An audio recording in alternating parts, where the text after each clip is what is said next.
పాతాళ రాక్షసుడు.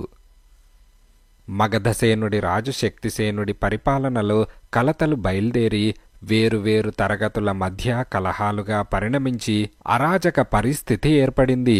అన్ని మతాలవారు, వృత్తులవారు, కులాలవారు తమ తమ వృత్తులకు, వ్యాపకాలకు ఉద్వాసన చెప్పి యుద్ధానికి దిగినట్టుగా తయారయ్యారు. ఈ పరిస్థితి అదుపులో పెట్టడానికి శక్తిసేనుడు ఏవో శాసనాలు చేశాడు. కానీ ఆ శాసనాల ఆధారంతోనే ప్రజలు మరింతగా అంతఃకలహాలు కొనసాగించారు. రాజు తన అసమర్థతను గ్రహించి మంత్రి, పురోహితుడు అయిన యజ్ఞశర్మను ప్రజాజీవితం ఇలా కంటకప్రాయమైపోతున్నదేం, ఈ పరిస్థితుల్లో సరి అయిన పరిపాలన జరగాలంటే ఏం చేయవలసి ఉంటుంది అని అడిగాడు. దానికి యజ్ఞశర్మ, రాజా, నీ అనుమానాలు తీరగలందులకు ఒక చిన్న ఇతిహాసం చెబుతాను, శ్రద్ధగా విను అంటూ ఇలా చెప్పసాగాడు. పాతాళలోకంలో రాక్షస రాజ్యం సుభిక్షంగా ఉండే రోజుల్లో అఘోరుడు అనే రాక్షసుడు అల్లర్లు లేవనెత్తి అలజడి కలిగించసాగాడు. అది చూసి రాక్షసరాజు అఘోరుణ్ణి పాతాళం నుంచి బహిష్కరించాడు. ఆ విధంగా అఘోరుడు భూలోకానికి రావడం జరిగింది. వస్తూనే వాడు ఒక ఎడారి ప్రాంతంలో అడుగుపెట్టాడు. అక్కడ వాడికి ఏ విధమైన తిండి దొరకక మనుషులుండే ప్రాంతాలకు వచ్చి అందిన మనుషులను విరుచుకు తినసాగాడు. ఇందువల్ల భూలోకంలో పెద్ద సంచలనం కలిగింది. అఘోరుడు ఎప్పుడు ఏ ప్రాంతానికి వస్తాడో తెలియదు, ఏ క్షణాన ఎవరికి చావు మూడుతుందో తెలియదు. భూలోకంలో చాలా దేశాలున్నాయి. ఎవరి భాష వాళ్లది, ఎవరికి వాళ్లే అందరికన్నా గొప్పవాళ్లు. ఏ రెండు దేశాలకు పడదు. ప్రతి దేశము ఇతర దేశాలను జయించి వాటిపై పెత్తనం చెలాయించాలని చూస్తుంది. అందుచేత తరచుగా యుద్ధాలు జరుగుతూ ఉంటాయి. అందులో పైచేయిగా ఉండటానికి కొత్త కొత్త మారణాయుధాలు కనిపెట్టబడుతూ ఉంటాయి. అఘోరుడు భూలోకానికి వచ్చిన తొలి రోజుల్లో అనేక మంది వీరులు ముందుకు వచ్చి తమ తమ దేశాలను వాడి బారి నుండి కాపాడటానికి ప్రయత్నించారు. కానీ తాటి చెట్టు ప్రమాణం గల అఘోరుడి శరీరం మామూలు ఆయుధాలను లక్ష్యపెట్టేది కాదు. వాడు భూలోకంలో విచ్చలవిడిగా సంచరిస్తూ అలజడి కొనసాగిస్తూనే వచ్చాడు.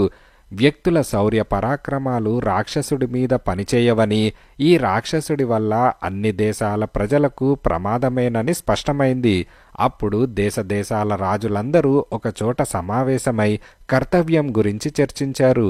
అందరిలోకి అనుభవజ్ఞుడైన ఒక రాజు ఇలా అన్నాడు: 1,00,000 చీమలు కలిసి ఒక పామును చంపగలుగుతున్నాయి. గడ్డి పోచలను కలిపివేసిన తాడు మదపు టేనుగును బంధించటానికి పనికి వస్తున్నది.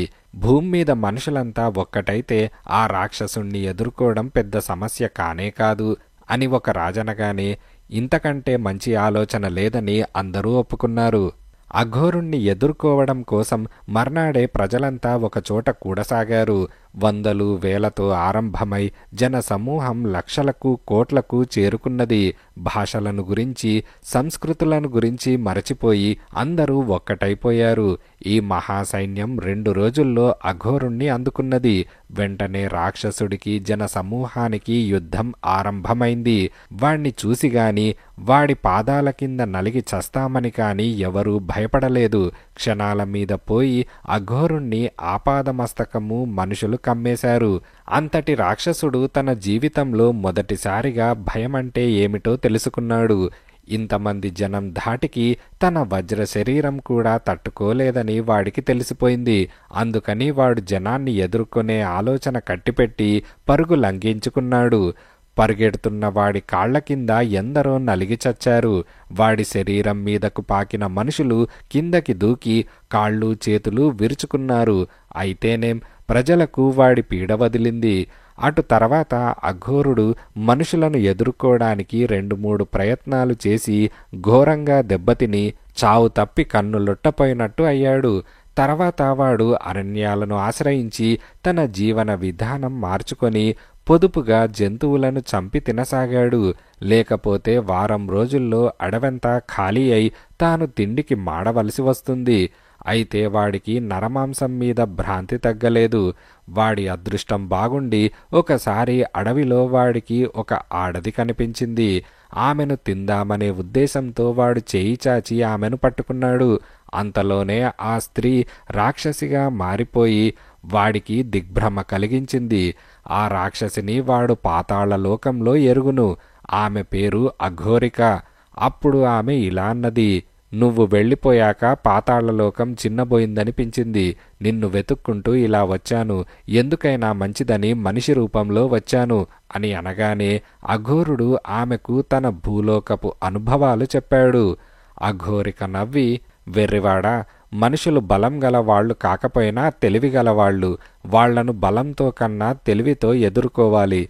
మనం వాళ్ల మధ్య వాళ్ల రూపాలతోనే నివసిస్తూ వాళ్లను మోసం చేయాలి. అప్పుడు జీవితం పాతాళలోకంలో కన్నా బాగుంటుంది అని అన్నది. రాక్షసులిద్దరూ మానవ రూపాలు ధరించి మనుష్యుల మధ్య జీవించసాగారు. మనుషులకు తెలివితేటలున్నాయేమో గాని వాళ్ళు వట్టి స్వార్థపరులని త్వరలోనే వాళ్లకు తెలిసిపోయింది. వాళ్ళు మనుషుల స్వార్థాన్ని అవకాశంగా తీసుకొని మనుషులను ఒకరి మీద ఒకరిని రెచ్చగొట్టసాగారు. ప్రజలలో మళ్ళీ అన్ని రకాల భేదాలు వచ్చేశాయి. భాషా భేదాలు, జాతి భేదాలు, కుల భేదాలు, మత భేదాలు. మనుషుల మధ్య కొట్లాటలు ఎక్కువయ్యాయి. అఘోరుడు, అఘోరిక ఈ గందరగోళంలో మనుషులను అపహరించి తింటూ రాసాగారు. మనుషులు ఒకరినొకరు అనుమానించుకుంటూ తమ మధ్యనే ఉన్న రాక్షసులను అనుమానించలేకపోయారు.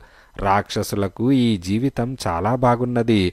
వాళ్ళు భూలోకంలో శాశ్వతంగా ఉండిపోదలుచుకున్నారు. వారి సంతతి క్రమంగా ప్రపంచం అన్ని మూలలకు విస్తరించింది. వాళ్ళు తమ సంతతికి ఇలా హితబోధ చేశారు. మీరు రాక్షసులని తెలిస్తే మనుషులంతా ఒక్కటైపోతారు. మనిషి రూపంలోని రాక్షసుణ్ణి వాళ్ళు ఎంతో ఆదరిస్తారు. అదే మనకు క్షేమం. అఘోరుడి సంతతి వాళ్ళు ఇప్పుడు అన్ని కులాలలోనూ, అన్ని మతాలలోనూ, అన్ని భాషలలోనూ, అన్ని దేశాలలోనూ ఉండి మనుషులంతా ఏకం కాకుండా చెయ్యగలుగుతున్నారు.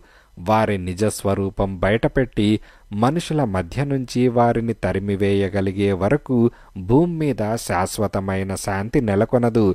యజ్ఞశర్మ కథ ముగించి, రాజా, ప్రజలెప్పుడూ శాంతి జీవనాన్నే కోరుకుంటారు. వారు పోరాటానికి దిగారంటే వారినలా పురికొల్పిన శక్తులు వారి మధ్యనే ఉంటాయి.